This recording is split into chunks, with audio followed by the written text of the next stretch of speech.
All right, welcome back. This is Hanging Einstein. I'm Andy Singleton, People's Pen on Twitter. Today, I'm joined with Mike Tagliere of Pro Football Focus. Mike, how's it going?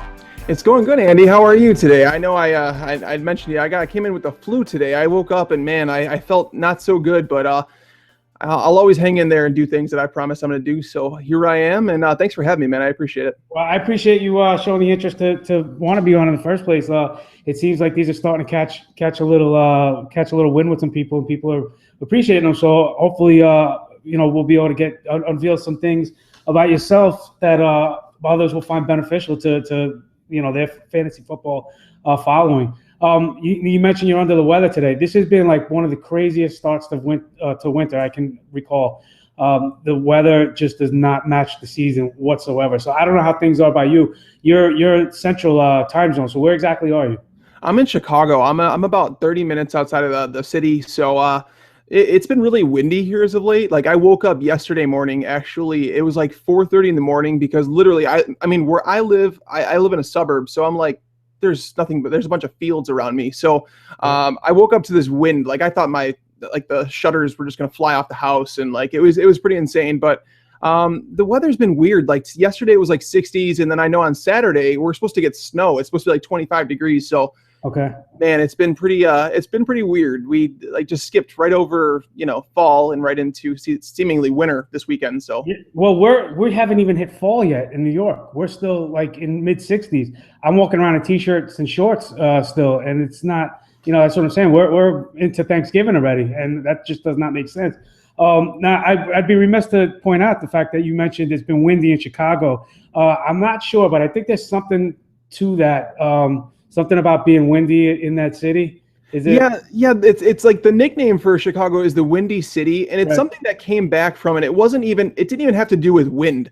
I'm not positive, but it had something to do with. I want to say it was something to do with a war back like hundreds of years ago, and I don't know what became of it, but I remember learning about that. Like, 'cause Right. as a kid, I grew up thinking Chicago, the Windy City, like it's just it's windy, and I never kind of viewed it as too windy here. So I always thought it was kind of weird, but it doesn't stem from that, which I wish I would have known more about that. I would have done some research, but Well, no, that's fine. That's something for us to look forward to. Maybe somebody watching will respond and let us know exactly where it comes from. There is so much history to this country, to this world, that is just fascinating, and it's just like there's not enough time to uncover it all and continue to like progress and move forward. Which is, hopefully, again, like one of the benefits of doing the shows is that people have a chance to sit down and listen to what my guests have been saying and their journey. So real quick, I completely forgot to say this, and we'll get into this in a minute, but congratulations. You just recently unveiled some very exciting news for you and your family. I did. So congratulations on that. Is this your first child you're expecting? Thanks, Andy. I appreciate that, man. Yes, and it's not my first one. I have a daughter. She is, believe it or not, she's going to be 13 Wow. next month. So I am old. It's official. She lets me know every day because like I got gray in my beard now, and this year for my birthday, she made me a card. Actually, it was a minion, like the yellow minions, right? And on the card there was a little mark, and I thought it was like, I was like, oh, is it a dimple or whatever? And she goes, no, it's a wrinkle. You're old. And Really? yeah, that's how like my daughter. She's funny. Like she's a great kid, and when we told her that we were having a baby, she was so excited. Like she cried. I think tears of joy as well as tears of not being an only child anymore. Right. But she doesn't even want my wife to drive anywhere. She wants her to just like be stationary in the house so that she's safe and like so she's already got the protective gene. But Okay. yeah, definitely got some good news. We appreciate that though. That's awesome. That's awesome. And yeah, I have two teenage boys myself, and they, for the most part, you're cool 8 out of 10, times. And then there's just that, no, you're not. You're an old guy, So No, I it's totally fine. can relate to that. Yeah, it's funny you mentioned the whole history thing about there's so much history. And it's funny, I actually had this conversation with my daughter probably 6 months ago about, she asked me, she's like, Daddy, what was your favorite subject in school? And I told her what my favorite was and what my least favorite. And it was history. I hated history. Okay.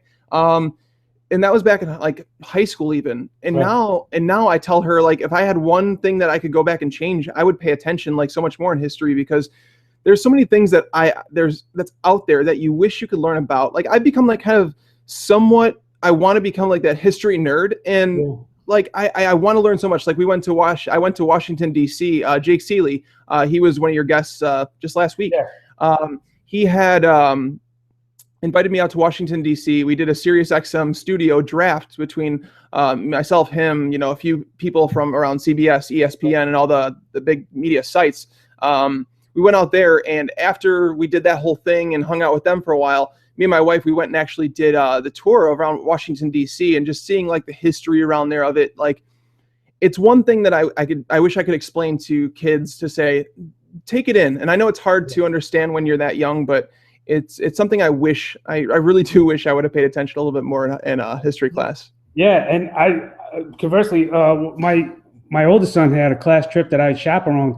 I think it was 8th grade, 7th grade, 8th grade, somewhere around there, and went to no, I'm sorry, it was earlier than that. I think it was 5th grade, and we went to DC. So this is going back, probably about 10 years or so now, and I marveled at how clean the city was, how everything looked brand new. It was just fascinating. And for me personally, like, this is a 4 or 5 hour drive from New York City. Yeah. And I was like, I'm definitely going back. I haven't been back in 10 years. So it's like, there's just so much going on. What do you do? You work for, you write for Pro Football Focus amongst, in your own Lights Out Fantasy. Is that correct? Yes, that is correct. Yes. Okay. And then what else do you have going on, like full-time wise, or is that what it is now, full-time? Yeah, no, I work, without saying too much, I can say I work for Chase Private Client. So I'm in finance, a corporation. I can't talk too much about, the ins and outs of what I do, I guess, but I do that as a full-time gig. And then I got hired on to Pro Football Focus this year as a lead writer there. And, I'm always busy. Like, that's the best way to describe like me and what I do. Like, my friends that know me, I'm kind of dead during football season. I kid you not. I wake up at 5:30 every morning. I start writing. I try and get a small little workout in if I can, which is tough because I know I have so much stuff to get done. I go to work right around 9 o'clock. I even bring my laptop with me to work. I write on my lunch. People at work are like, Mike, do you ever stop? And I'm like, no, I don't. Like, if me and my wife go out to her mom's house, which is like 2 hours away, I got the laptop in the car, I'm writing. Like, I'm always busy because, like, I don't know, I'm of the mindset, I want to tell people, like, when I say that I work hard for what I want to achieve, I want to believe that there's nobody in the industry that will work harder than I do. And I feel like any moment I'm not doing that, then someone else is, and they're willing to do that extra step. And that's like I said, being sick today, it doesn't change the fact that I need to do something because someone else is going to pass me. And I don't know, that's my mindset. My wife understands it. She fully supports what I do. She actually pushed me into how I actually got into this whole fantasy business. It's kind of crazy. The story is kind of crazy though. Did you want to tell it? Yeah. No. Because I'm curious because I was going to tell you, like my fiance, she knows all about sports now solely because of me. Yep. We met later in life. We were 37. Both of us were the same age. And she, casually knew sports. And now, like, she actually will, I'll be at work and she'll tell me, oh, did you see this documentary on, the Browns and Bill Belichick's coaching tenure there? And I'm like, now, it's totally, I give her the credit for trying to relate to me more. I got to get more in tune with her interests. But go ahead. Yeah. Tell me how this broke down with you and your wife pushing into. No, that's awesome. That's awesome to hear because, like, not many people have that. And I've kind of learned that because a lot of my friends ask me if I can clone my wife and just give them another one. Yeah. And including some of the people out of SiriusXM. I'll share that story. So basically, it was back in, I'd played fantasy now since I think it was 2006. I've been playing since. And my wife, it was 2009. We had a draft set up. And my wife was there. She was making food or whatever for everybody. And one of the guys had to call off. He was on call at work. He's like, I can't make it. I can't do it. And we are not going to do it over the phone. Like, one of the biggest, funnest parts of fantasy is actually doing the draft in person. Like, that's something like I live by. Like, that's so much fun. It's like my favorite day of the year. Right. So my wife, I was like, hey, can you fill in? Like, on a spur of the moment, because it was like literally like 10 minutes before our draft. So she's like, oh, okay, what do I do? She came from a NASCAR family. And if you know a NASCAR family, it's completely opposite. They don't know anything about sports. They just literally, it's a different breed, we'll say that. So she knew nothing. And I just handed her my cheat sheet. And I was like, here, running backs are the most important, which I still believe they are. Running backs are the most important, get them, and then fill out the rest of this lineup. I just figured it would be kind of like a thing. And that year I helped guide her, and she ended up winning. So Okay. while my friends will tell me that, it was, Mike's second team won, Right. that's what got her into fantasy. And, after she saw what kind of I did for her, someone that didn't know much about anything, she's like, why don't you start writing about it? I was like, I'm good. I would write in like the smack talk portion of like Yahoo leagues and stuff. Yep. I would go through every single matchup, and I would tell my friends who I thought was going to win and why I thought they were going to win based on their teams.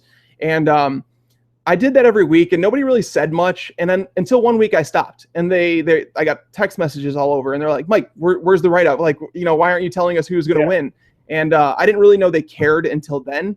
And the one day, I literally, before every fantasy season, would write a paragraph on every single player.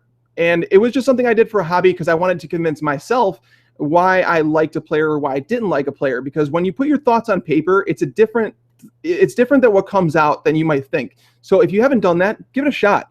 But I was sitting there, and she goes, why don't you do anything with your writing? And I was just like, what would I do? Who wants to listen, And she goes, well, if you had a website, what would you call it? And it turns out it turns into lightsoutfantasyfootball.com. And 10 minutes later, she hands me her laptop and says, here, I bought you your domain. Now go and start your website. Wow. So that's kind of where the hobby, like, it's turned into more of a hobby. Yeah. And as time progressed, like, I spend so much time because I write for my website. Even now, I do it because it seems like my followers, it seems like the favorite thing I do. I write a paragraph on the top 30 players at running back and wide receiver every single week. So between now, that and PFF now, I write about 20,000 words a week. So like I said, I'm busy, but it's rewarding at the same time. Right. Where when we went out to DC, my wife plays fantasy avidly. She started a girls league. Okay. So she went out there to be we needed someone to put the stickers on the board for the draft at SiriusXM. And everybody's like, well, Mike, is she going to know which players are which? I'm like, don't worry, she's got it. Yeah. When we left there, by the time we left, the guys all told me, they're like, Mike, if you ever leave this woman, we will kill you. And I was like, I think I understand. It's, I married her for a reason. But she's literally the rock. She's the one who pushes me to do everything I do, and she supports it. And she knows that it means the world to me, where she's willing to go to extremes to make sure I end up doing this for a living. And that's why I keep working. Nice. Now, how will you feel personally next year when she gets the invite to be in the league and you're the guy they're asking to put the names up at the draft? I wouldn't be surprised if Jake did that, to be honest with you. You could ask him about it. He'll probably tell you that he said that she's the Scotty, like I'm Michael and she's Scotty. Like that's how they described her. It wouldn't shock me at all. And honestly, Jamie Eisenberg from CBS, he actually told me and Tabby that we should start something between us as husband and wife, because he saw that she knows what she's talking about. I obviously love doing it. So it's something that she's in nursing school right now. So I would have tried to incorporate her more in what I do if she wasn't so busy, but that's the most important thing right now. She needs to do that. And obviously she's pregnant now. So, I'm a big advocate of that. My mother actually is a teaches nursing, graduate school nursing. She's been involved in the industry her entire life. She's actually fairly well accomplished, which textbooks published, won all kinds of awards and stuff. So that was kind of one of the reasons that got me pushed into trying my hand at writing. And going back to what you were saying, writing 20,000 words a week. Now, when I first started doing this, I thought it was kind of more like a goof. If anybody wants to read this, I'll write it. And it was like torture trying to get 300 words out, and then you start progressing, and a month later, I'm like writing 3,000 words in a half hour. It's like, how did I just do all that? It's almost like mind boggling, but it certainly is a journey. It's nice that you have your wife on board with that, because that really makes a tremendous difference. I mentioned mine is totally into this and supportive, but there are still those moments where it's like, enough with the football already, No, what the best thing is when you start getting paid for your writing, the best thing is when people tell you, like, Mike, we're doing this on Sunday. I'm like, I'm not going. And they're like, why wouldn't you go? We're doing this, like, football. It's still going to be there when you get back. I'm like, hey, it's my second job. Like, it's my job to watch that. I can't talk about something that I don't watch. So it's kind of funny to say I get paid to do it now. So it's kind of nice. It's an awesome accomplishment for you. So congratulations on that. It's something I'm still, working towards. I've had some opportunities, but they just didn't feel right. And I feel like I'm fortunate enough to be kind of in a position where I can, pick and choose what I want to do in the direction, which has led me to being able to do something like this. Because if I had tried to pitch this to anybody, I don't think anybody would have saw, the vision for it. And now that they're actually being done, people are seeing them and saying, wow, that's actually pretty cool. So, hopefully it continues to progress that way. No, kudos to you, by the way. I'm sorry to cut you off there, but kudos to you. Like, seriously, like it's one of my favorite things to learn about people outside of, football. Like, even talking to Jake, like I had talked to him up to the side about the deli thing. And like, I think that that's really neat to learn about people, like, cause we're not just pieces of meat. No, I mean, but no, like I always took interest in like, even some people that do YouTube or something like that. If you watch them, and like, I always like the videos where they give you a little bit of their personality and like background, because I mean, I like to know who I'm talking about. So, I mean, when you asked me to be on, I thought it was amazing. Like, I think it's great. I think it's awesome what you're doing, and I just hope it keeps growing. I mean, you're getting a lot of great guests on, so that's definitely awesome, and I'm honored to be part of them. Well, and I appreciate that. I mean, and to give you kind of a little kind of example, is like everybody's got to get their start somewhere. So whether you just opened your Twitter account today and decided I'm going to be a writer, and you have 0 followers, or you have 100,000, whatever it is, everybody gets their start at some point. So, you sometimes see somebody, respond with no, start this guy, don't start that guy. And you look at his page and he's got, 40 followers. And you think, all right, maybe you know what you're talking about, but who are you really? And then you start getting into the aspect of when you start getting to, paid writers such as yourself and guys, in the expert, leagues and, rankings and, top, nationally ranked and stuff like that. And then you start to want to know, well, why should, if both of you have difference of opinions, maybe there's something about you that I can relate to more, where you're from, your other hobbies, interests, your background. So you're into finance, somebody else might be a financial analyst and listen goes, you know what? I didn't know that about Mike. And you know what? That gives me more reason to want to, be on, Team Tagliere, so to speak, so it's been a fun journey so far, getting to know guys and the guests in depth, and like you said, I hope it continues, and I hope people find something beneficial out of it. So shifting the focus a little now from the football aspect and angle of things, when the season's over, are you just completely like don't know what to do with yourself, or are there other hobbies and interests that kick in? I do have other hobbies and interests, but like honestly, when the football season's over, I usually try and take a vacation. Just because, like I said, I don't get to spend too much time with even the family during that time, because they know I'm like literally away in my office just typing away, and Sundays they'll watch with me and stuff like that. But I'm just so busy that it's like to go on like an all-inclusive to like Mexico or something like that, just to lay down on the beach for a week and just forget everything. I know this year we were supposed to go to Vegas it was a fantasy conference that was supposed to take place, but it was canceled with everything kind of going on in the industry right now. Well, it got moved at first, didn't it? It was supposed to get moved. I haven't heard like the details of where it's getting moved to. Like I was waiting to hear that, because it was something that we were planning on doing. Okay. Where did it get moved to? Do you know? No, if I'm thinking about the same thing, it was originally in Vegas, and then it got moved to New York, and then New York got kind of held in all the scandal as well, and then it's to be determined at this point. From what I understand, if we are in fact speaking of the same. Well, the Roto Grinders, I know that they did something. It was in regards to DFS that they did out in New York, and they had that, and they like protested out in front of the Attorney General's office. But it's the FSTA, where like basically all like on a huge scale, like everybody gets together. All the guys, that would be on Fantasy Pros and whatnot, like Matthew Berry's out there, the guys from Yahoo are out there, like everybody's out there, and you get to talk to everybody. And it was like a big networking thing where I wanted to go out there, because like, I've talked to Jeff Ratcliffe and Mike Clay and all these guys, but I've never actually met face to face. So it's like a chance where you get to sit down and actually talk, have a beer with them. And so we wanted to do that. And like, obviously, my wife would be with me to help to boost my ego, I guess, if you will. Yeah, there you go. But now she'll be pregnant.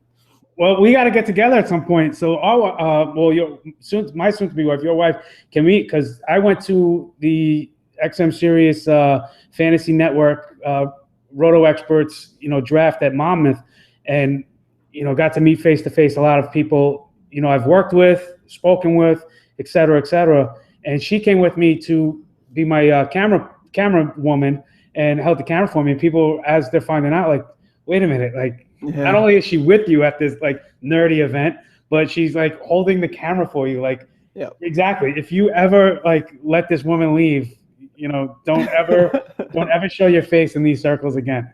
Yes, no, that's awesome. You have that. Like I said, we'll definitely have to do that, and they'll be able to talk a lot about it and maybe share some secrets that maybe they're holding out from us. I don't know. Yeah, we'll see. Yeah. So you're doing financial stuff. What's your background like as far as like where'd you grow up? Where'd you go to school? I was born in California, but I moved out here into Illinois when I was like 2 years old. So I've been in the suburbs of Chicago for ever since I was basically 2 years old.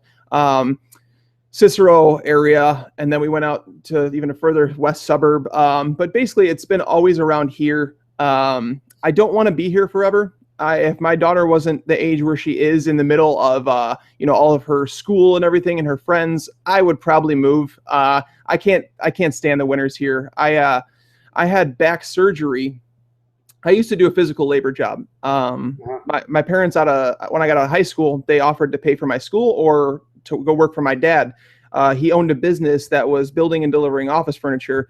And I did that for quite a few years. And one day I went to pick up a light piece. Actually, it wasn't even heavy, and my back just popped. I fractured 2 vertebrae. I blew out 2 discs. I had to have a fusion done, and that kind of ended my physical labor. So I did go to school, and then I also went to school for broadcasting, which was quite odd how everything kind of works back around. Because I wanted to work in AM radio, like I wanted to do AM sports talk radio, and the thing is, it's hard in the radio industry. Most people don't realize that. You start out as like a producer making $50-$60 a show.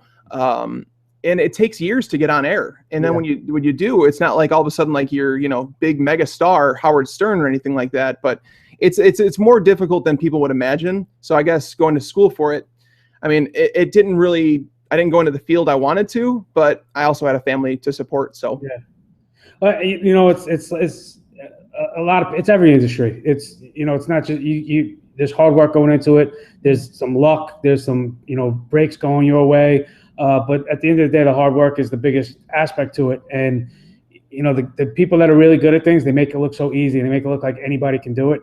And that includes like radio, where you look at a guy and think, I can do that. And really, no, you can't, because you don't know what his story and journey has been to get to that point. So what if you could move and pick your destination? Where would it be? Would it be back to California? No, I don't like the people in California. I'm sorry, Californians. I mean, maybe it's the part where I went to. I went out to LA, and man, some people are just so entitled out there. We went to a bar, and this guy walked up to me and was just like, "What are you doing in my bar?" And I was like, "Really?" I literally was just minding my own business. Like, I wasn't hitting on a girl, wasn't doing anything like that. Just having a beer, and it was just odd. But I ran into a lot of people out there that kind of felt entitled, like they were better than others. And I don't know. Chicago's actually gets a bad rap, but it's not bad. The people here are nice for the most part. But Arizona, maybe, just so I can escape.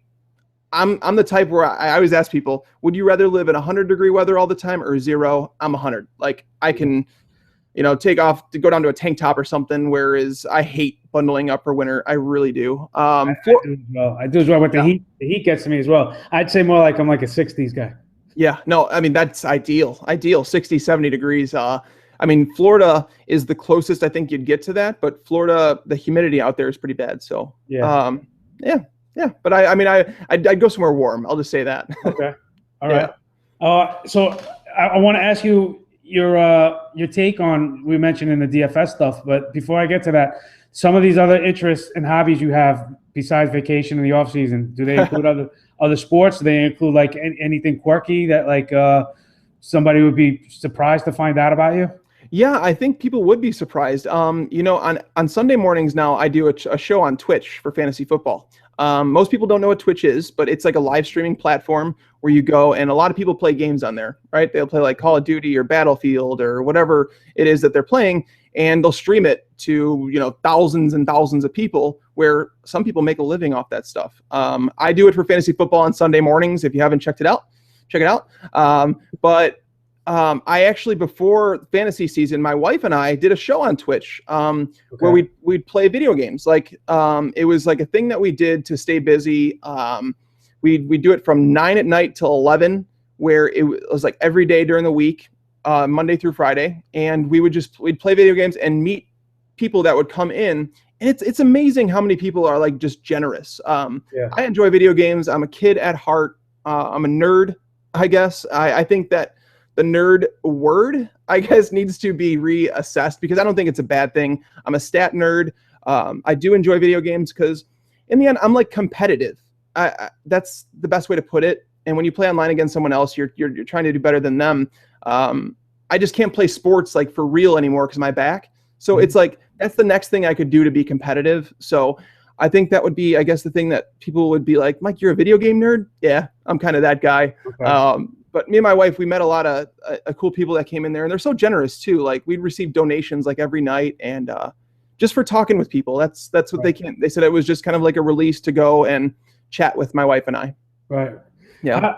How has your experience been with Twitch? Because when I was looking into outlets for this show and this channel, I settled on YouTube just because Twitch seemed to be most of the gaming stuff, and I just thought YouTube had a broader base and a bigger name. But I did see Twitch, and there was one other platform. It escapes me now, but there was another platform with live streaming that people were using for games and stuff like that. But how, like I said, how has your experience been with Twitch to this point? Yeah, I know what you're talking about. I can't remember the name of that other one either. I know what you're talking about, but I debated between YouTube as well because YouTube has live streaming. Yes. But the weird part is like YouTube is so untapped when it comes to that stuff. YouTube is known for where you go to watch an on-demand video, and that's kind of what it's known for right now. Mm-hmm. Whereas Twitch, the audience there knows they go there strictly for live streaming. Whereas what you're doing now, it might be better on YouTube just because, and that's another thing.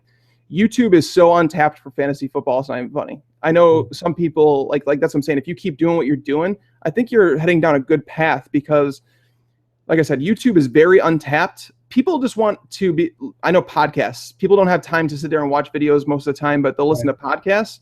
But if they do, I think I enjoy seeing some people face to face. You get an idea who you're talking to. But Twitch has been really good. It's just figuring out the navigation of it and how to, I guess, maximize, your production if you're trying to, I guess, in fact, make money off of it because people donate all the time. You just have to set up certain, like you have to go through third-party sites to set up all that stuff. And it's just a little confusing at first, but once you figure it out, it's pretty nice. It's solid. Okay. Yeah. Yeah. I originally we were starting this channel to do live streaming on Sunday mornings. And then it's just kind of, we've, kind of audible as we've went throughout the season. So that's where we wound up here. But I kind of say I enjoy the YouTube format. It's like anything else. It goes back to the hard work, growing your brand, growing your name, getting the message out there, getting the product out there. I wanted to divert back to you talking about being a nerd, and not that there's anything wrong with that. I don't think we have a word for what guys like you and I and most of the people watching this are, because the connotation of nerd is supposed to be insulting. And right. what our thoughts of a nerd is doesn't really equate to, we've softened what the word means so much that everybody's a nerd at this point. If you're playing fantasy, you could be considered a nerd because you have to do some sort of research. So you have to be, pretty excessive in it. And yeah, so I don't know. We have to come up with a word for that. And I don't know what that is yet. I'm not, maybe we'll figure it out at some point, but I don't know if we'll figure it out though. Like me, I mean, even in high school though, like me, I played sports, but I wasn't a jock. I got along with everybody. Like literally, I wasn't that guy that was with a clique of friends. Because I did all the things. I was, like I said, I'm a nerd at heart. Well, I used to say, and the same thing. I played, sports throughout my whole life. I used to always say I was the coolest kid at the nerd table and the nerdiest kid at the cool table. Like I was somewhere in between. And way to put it. I like it. I like it. That's kind of what it comes down to, though. And if you think about it, we all kind of are in that way, So it's nice, and we've all been brought together over the last couple decades with all this technology now, just progressing. Where you're in Chicago right now, I'm in New York, and we're having this conversation in real time. Yes, it's crazy. It's the technology. It'll probably be the death of us, but a lot of times it does help us. Well, you say the death. I just saw Terminator Genesis. We started watching it, and I was saying it's the inception of Terminator because it's like, I don't know if you saw it or if anybody saw it and knows what I'm talking about. I haven't seen the full thing, but it was they're going back in time and traveling back to when the original Terminator started, but now there's like everybody's going back to that point in time. So there's all these different alternate. So there's two Terminators, like the original Terminators. There's two of the liquid metal one and all that. It was just kind of like what the hell is happening here? It gets hard to explain sometimes. I don't know. Well, I want to ask you some more serious stuff now, and go back to the DFS stuff in regards to what's happening. There is a lot at stake, and there's a lot to debate. There's a lot of different opinions on it. The predominant opinion from people in the know and people that play is, who are we hurting? Who are we? What is the problem? What are you're not getting your hands in our pockets enough? So all right, take a little more and let us be on with our fun. Right. There is some ongoing stuff with the Massachusetts Attorney General as we speak, that as far as how she wants to regulate it in her state. I think it was something with nobody under 21 could play, setting an age limit on it, things like that. I don't know if that's the right answer, but I think it's kind of at least a step in the right direction. And to me, New York and Massachusetts are really the two biggest states and two biggest players in this, because they are the homes of the two largest DFS sites in FanDuel and DraftKings. Right. So my question to you is, A, are you a big avid DFS player? And two, what do you think needs to be the resolution for what's going on to make this a happy medium for everybody involved? Yeah. Okay. So one, am I an avid DFS player? I thought I was. That was until I talked to some guys like Jeff Ratcliffe and stuff like that. Like, these guys play, like, they play big, like Dan Gaspar, like Evan Silva. I've talked with him. These guys play a lot. They could make a living off of what they do. And maybe if I played on a larger scale, I would. I mean, my friends and family think that I'm insane because I'll have I'll play in like 200 contests.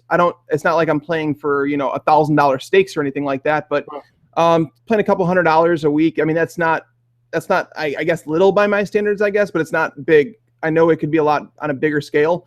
And I mean, I've turned a good profit. So I consider myself a good DFS player. Now, in regards to the second question of what should happen to make it fair, I do believe that it should be regulated, because as much as we want to say it's not gambling, it is. Okay. Does it require skill? Absolutely. Like, for the Attorney General in New York to say it's a game of chance it's a bunch of garbage. Okay. Yeah. He wants to talk about the fact that there's horse racing in New York, and that's legal to bet on, but DFS is not. You talk about the state lottery. I mean, come on, guys. I mean, is there anything more of chance when it comes to that stuff? Like, it's more of an opinion-based thing. They don't know what they're talking about. I was asked to be on the radio, actually, a station. It was Memorial Day. I did it, and it was after the whole Attorney General thing came out. And so I got my thoughts together. I put them on paper so that I can be, I guess, prepared for it. And what I said was that I want to ask that Attorney General, I want to ask everybody that wants to, ban DFS. Do you have a 401k at work? Do you invest? Do you have I promise you that 99% of them have something in the stock market. Okay. Now, being in the financial background that I have, if you invest money for a week, are you guaranteed to make money? No. Right. Absolutely not. It's just like if you're an experienced DFS player, you're not going to make money every week. You're not. Okay. But over a long period of time, if you know what you are doing, you will make money. If you don't, and if you think you could just walk in and anybody could do it, and it's a game of chance, you will lose your money to people like myself. Okay. Right. So DFS, does it need to be regulated? Yes. What I think that the 21 and older, that's probably fitting, maybe 18. I don't know the age necessarily, but people to understand what money is. It is gambling, don't get me wrong, because there's still some luck to it. Right. But that's the weird thing. I don't gamble outside of that. I don't play the lottery. I went to a bachelor party in Las Vegas back this summer. I didn't play $1 in anything. Like, I didn't play any slots. I didn't do any tables. I'm just not a gambler. I believe that I'd rather play something that requires skill. Right. And DFS does. I just think that they're going to tax it. I think in the end, they're going to say, if you take out your money, you're going to pay so much in taxes if you make a certain amount. I just think that that's where it needs to go. But the part that's lost in all of it is that the dollar, like on a scale of $1, okay, I play $1 against you. The winner gets $1.80. So that 20 cents goes to DraftKings, FanDuel, whatever, right? Right. but they use that to pay affiliates as well because they have a nice referral program. Okay. The part that's lost in all of this is that they start regulating it and taxing it. It's going to come back on those affiliates, and people like myself, like I'm an affiliate with them.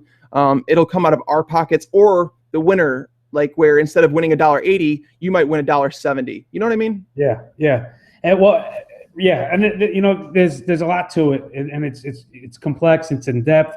You can ask the questions and make the arguments. Should it be a national thing? Should it be a state by state issue? You mentioned the stock market. We've talked about that on this show, that and a lot of people relate it to the stock market, and it really does relate to the stock market. As far as, is it gambling? Sure, it's gambling. You're putting money up to potentially win money. But by the same measure, that's what the stock market is as well. So that's gambling, if you want to define gambling as that. As far as like traditional sports betting on games and, teams and things of that nature, I mean, that really greatly varies because, a player could throw a game and his team could still win, but it has to do with the line. If the line is 17 points or whatever. So, that's where you kind of get into the rub. But it doesn't behoove any professional athlete or college athlete who's trying to become a pro at that to have a bad game because he's 80% owned in fantasy or in DFS, I should say. So it's just kind of like it really like it becomes an individual thing, and you're not playing their team. So it really, the ramifications to me, are kind of, I was out in the preseason. I went to Giants practice and I was interviewing people there. And if you go back and look at the video, I have kids on there that are telling me that they won their championship last year, because they traded Golden Tate midway through the season, and the kid's like 10 years old. Yep. So to put a restriction on him gambling money, okay, maybe. I can understand that. But at what level does it stop fantasy sports in general from being, a free enterprise? And going back to what you were saying with the 50-50s in particular, so you put $1 up, I put $1 up. If we cash out, we get 90% of that, so we wound up with $1.80. It really, that's like such a fair system. It's like only taking a 10% cut. It's really, you start taking more than that, it becomes less enticing to me to want to be involved, because if I'm only getting, if you're taking out the return, then it's less appealing. Yep, the risk is greater than the reward, essentially. Yeah, absolutely. But I mean, like I said, I just think there's so much more to it. But what it really comes down to, and it's quite unfortunate, and everybody was commenting on it beforehand, it really goes down to the arrogance of the two major players is really what it comes down to. Because it just became such a pressing issue that even these attorney generals who have no clue probably what the game is were like, I know who FanDuel is, I know who DraftKings are, I don't like them.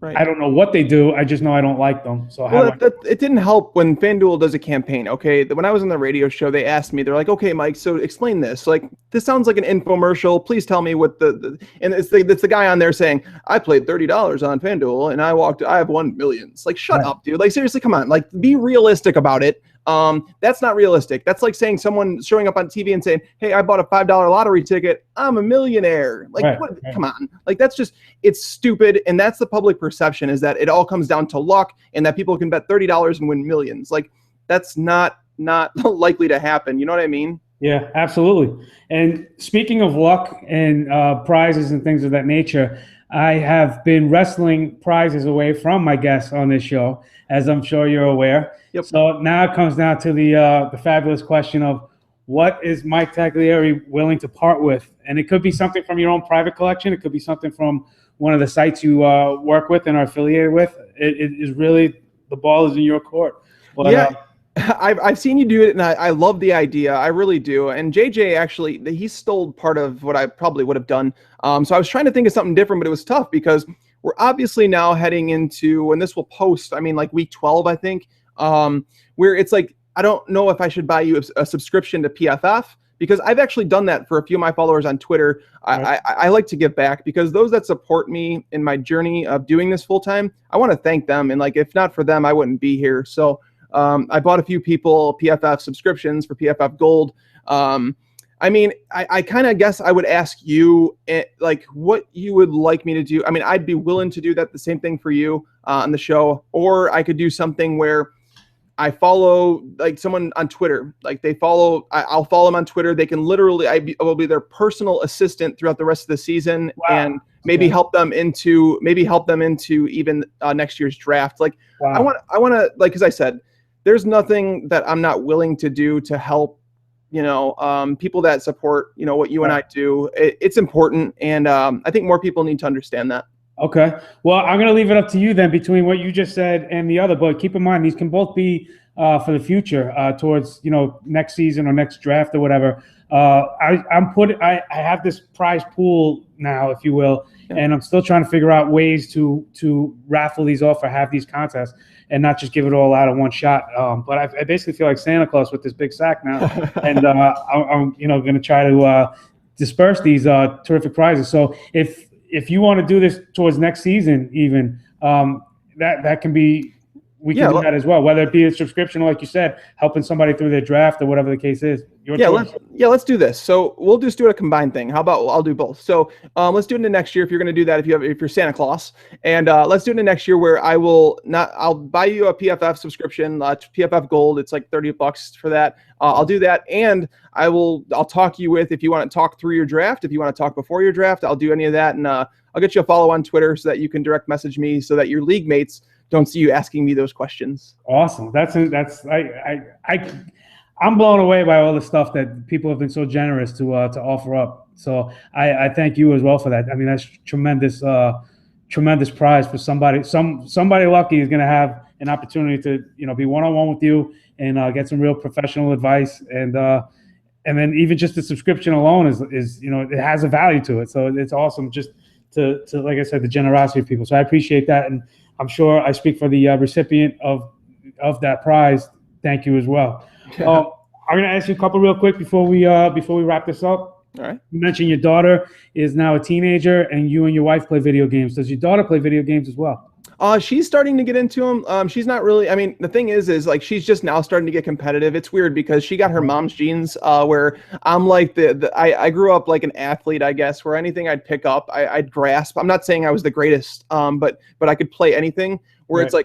It's like she's more of like a dancer. She's a singer. Like man, she's got a beautiful voice, and I'm struggling right now because she was asked by this group of boys in her school for her to sing for their rock band because she's into rock, but she can sing anything. So they asked her to be the singer for the band, and I'm struggling on how to handle that because it's like, teenage boys. I remember how I was at that age, and it's like trying to think, do I want her to be allowed to do this, or do we chaperone this somehow? Just trying to figure that stuff out. All right. Well, I was going to ask if there's any fighting over the game controllers or what game is being played, but no. Again, I got two teenage boys, so I'm going through the same thing now, where you still look at them like they're in diapers, but at the same time, it's like, wait a minute. I remember what I was doing a couple of years before the age you are now, so I can only imagine, it's crazy. It is scary. I asked. I mentioned Terminator, and we were talking some television movies and stuff like that. Do you have any recommendations or anything you saw recently that you were blown away by? Nothing recently, because like I said, it's just weird for me to even sit down to be able to watch something during in season. My DVR backs up big time. I remember the one time I sat down, I'm like, I'm just going to watch a movie. I'm just putting it off what I'm writing. Like, seriously, let's just sit down and watch a movie. And my daughter wanted to watch an Adam Sandler movie, which was Blended. Okay. And she loves the movie, right? And that led to me saying something on Twitter the other day. It's like a pet peeve of mine where people just out of nowhere, they just decide to bash something that someone enjoys. Like there was someone the other day that said, Adam Sandler movies suck now. It's not Billy Madison anymore. I'm like, well, what's the purpose? Did anybody ask you? Like, I didn't ask you, so I don't need to know that. Like, it's just like, I don't like when people literally poo-poo on someone else's joy. Like my daughter, if she loves those movies, I'm gonna love watching them with her because it brings her joy. That's why I wanted to be a young dad. I had my daughter when I was 20. Wow. So so I was young, and I wanted to be honest with you. I wanted to be able to relate to her in some ways that I guess maybe my parents may not have been able to relate with me. And I believe I do that well. And just because I don't like something doesn't mean somebody else can't take joy in something, and that I should beat them down for that. Right. Yeah, you know what I mean? Well, that's awesome. And congratulations. It seems like that used to be the way of the world, though, was people would have kids at a younger age, get married younger, everything like that. But no, that's awesome. And I didn't mean to say wow like it was a bad thing. So Oh, no, no, no. I think that's Believe awesome. me, I didn't take it that way. And if I were to say, I'm going to tell you this, because there's not many people that have seen this movie. My favorite movie of all time is Gladiator, and not the Russell Crowe version. It's it's an actual boxing movie. If you've never seen it, it's got Cuba Gooding Jr. in it, Robert Dennehy. Have you seen that movie? Yeah, I remember that. Oh God, it was something I watched as a kid at my grandpa's house. He had like a collection of thousands of movies, so I just found random ones to watch sometimes. Okay. And that one always stuck with me. I don't know why. I love that movie. I'm a sucker for boxing movies though. Like Rocky, the whole Rocky series is like. So are you looking forward to seeing Creed? Yes. On Thanksgiving, it's weird. Like I have actually off work on Friday, Black Friday, which I'm not going shopping. I didn't ask for it off. I just happened to have it. Right. I think we may actually go see that movie then, because like when we saw the previews, it was just kind of weird. I thought the whole Rocky trilogy, or not trilogy, but the Rocky series was kind of done.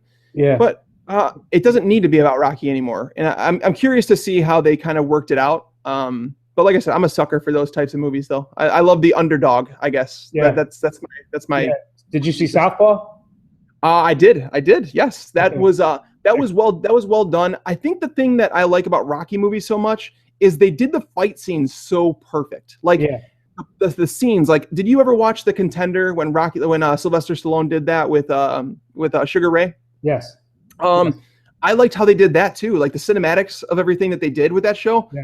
I enjoyed the crap out of it, but maybe that's just me as a boxing fan. But I don't know. I do like how he does those movies and shows, I guess. Yeah, Southpaw was interesting to me. A good friend of mine is a professional boxer, Luis Collazo, former welterweight champ and everything. So I've been to some big fights that he's had, and hanging out before, after fights, just regular life, and the Southpaw take was very close to reality for me, and that's what I found enjoyable about it. And I think Jake Gyllenhaal is starting to come into his own as far as getting credit for being a good actor. I think he's a little underrated still, but circling around, just to first of all tell your daughter, if she watches this, there's nothing wrong with Blended. I've seen it probably about 20 times now. I think it's actually a pretty good movie. Yeah. And, Adam Sandler, the people that complain about his movies now, I want to know, are they people like our age that grew up when Billy Madison came out and watched it then?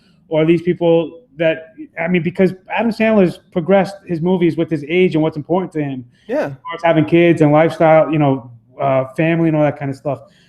So it's, of course it's going to be different. He's not, 20, 25, single, getting bombed every day. It's totally different. It is totally different. And that's an interesting fact about me. I'll share something very close to heart, I guess. I cannot watch the movie Click without literally losing my mind, because I lost my dad to cancer, and like my dad looked just like Adam Sandler. So like watching that movie and like what he went through in that thing, like, man, like Adam Sandler, like I said, he's made some like Spanglish. That was awful. I didn't like that movie. Okay. But the thing is, that doesn't mean somebody else didn't enjoy it. And that's why I won't ever like. Did you make it through it?